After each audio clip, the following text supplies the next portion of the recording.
Hello, everyone. We're going to be covering yet another Secure Act topic. This one is going to be specific to the mandatory coverage of part-time employees in 401k plans starting in 2024. So while there's a number of Secure Act topics that created optional changes to 401k plans that had to be adopted, this one is going to actually be mandatory, which is why all companies that sponsor these 401k plans need to be aware of this. There used to be rules in place that said 401k plans could exclude their part-time employees from ever becoming eligible for these plans. Well, starting in 2024, that's the big aspect that's going to change, where these part-time employees are now going to be eligible to participate.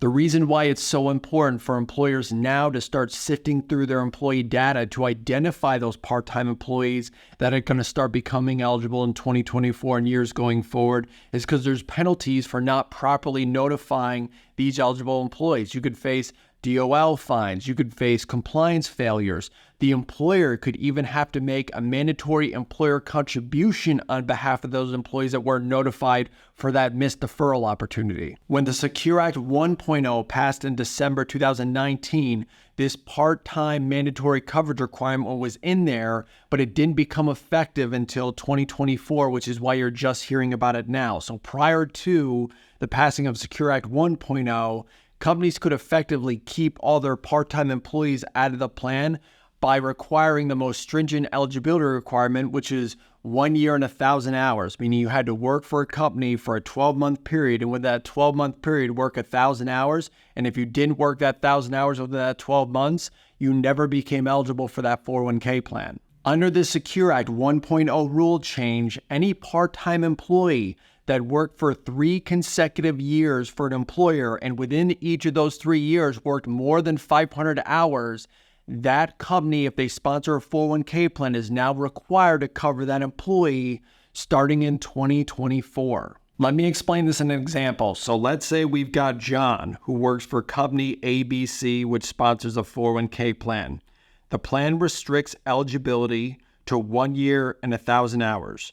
John has been working part-time for company ABC since March 2020, and he worked the following hours for 2021, 22, and 23. So in 2021, he worked 560 hours.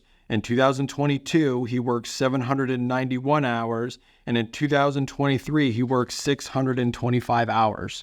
Since John never worked more than 1,000 hours in a 12-month period, he was actually never eligible to participate in ABC's 401k plan. However, under the new Secure Act 1.0 rules, ABC would be required to allow John to participate in the plan starting January 1st, 2024, because he worked for 3 consecutive years and in each of those years had more than 500 hours. When companies first hear this, they panic a little bit, thinking we're going to have all these new employees become eligible in 2024 and beyond, and you're going to have to make more employer contributions, increasing the cost for maintaining the plan. But there's an exception for these part-time employees under the Secure Act rule. So even though these part-time employees are eligible to contribute to the plan, it's just for the employee deferral piece. It does not make them eligible for the employer contributions. If your employer contributions still have 1 year, 1,000 hours, these part-time employees can get in under the 3 consecutive years, 500 hours for their employee contributions, but does not automatically make them eligible for those employer contributions, whether it's a match, a safe harbor, a profit sharing, a non-elective. They may still have to meet the more stringent eligibility requirements for the employer piece. So in that example we looked at with John, while he worked those 3 consecutive years, a little bit over 500 hours a year to make him eligible to participate in the plan in 2024, if his company was sponsoring, let's say, a safe harbor matching contribution with 1 year, 1,000 hour requirement, John would not be eligible for those employer contributions. He would only be elected to defer his own pay into the plan. Up until now, we've been talking about the Secure Act 1.0 changes that took place, but Secure Act 2.0 that passed in December 2022 also made additional changes to this part-time eligible employee for 401k plans. So starting in 2025, so 2024 is under the rules we already talked about. So Secure Act 2.0 said, hey, in 2025, instead of the employee having to satisfy 3 consecutive years of 500 hours or more. Now, starting in 2025, it's only going to have to be 2 consecutive years of 500 hours or more to become eligible under this new part-time exception.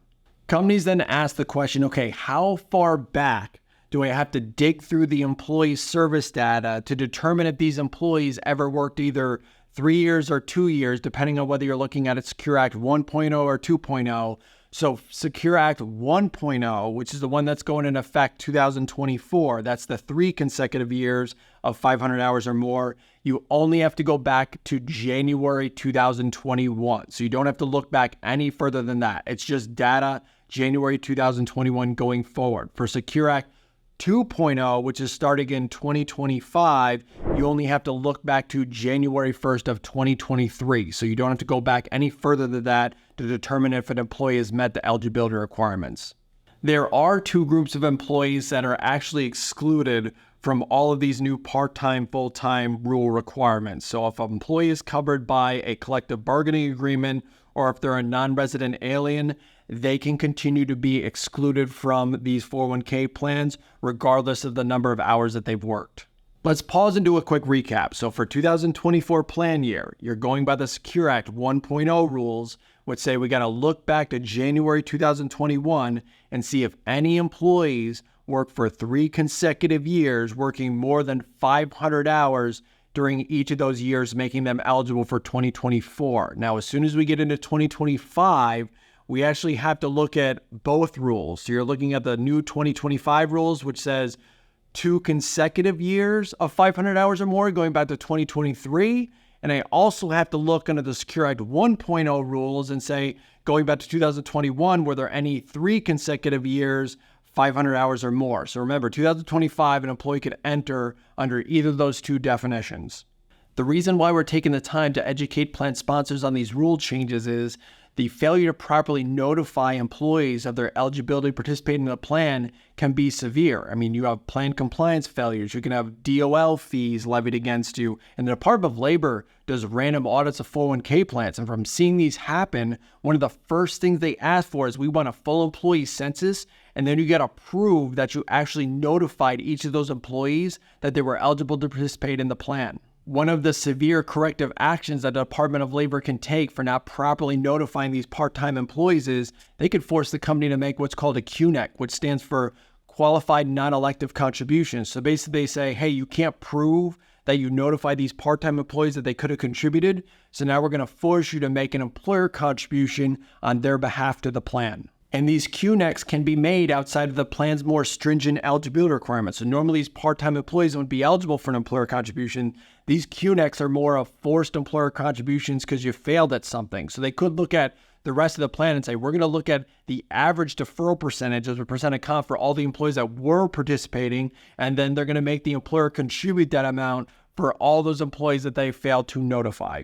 There are 2 main drivers of this part-time employee coverage change that they've made. So the first one being they're seeing a change in the labor market where instead of most employees working full-time for one employer, making them eligible for the 401k plan, a lot of employees are now working multiple part-time jobs. So by working multiple part-time jobs, they might be working full-time in aggregate, but because they're not working more than 1,000 hours a year with any one single employer, they never become eligible for an employer-sponsored plan. Which brings me to the second driver, which is they're trying to expand access to more employees for employer-based retirement savings solutions. There's a shortfall in retirement savings in the U.S. People are living longer. So by encouraging them and giving them more access through an employer through payroll deduction, it may encourage people to save more to be more prepared when they reach those retirement years. I hope this was helpful. If you have any questions, please feel free to reach out to me at moneysmartboard.com. Thank you.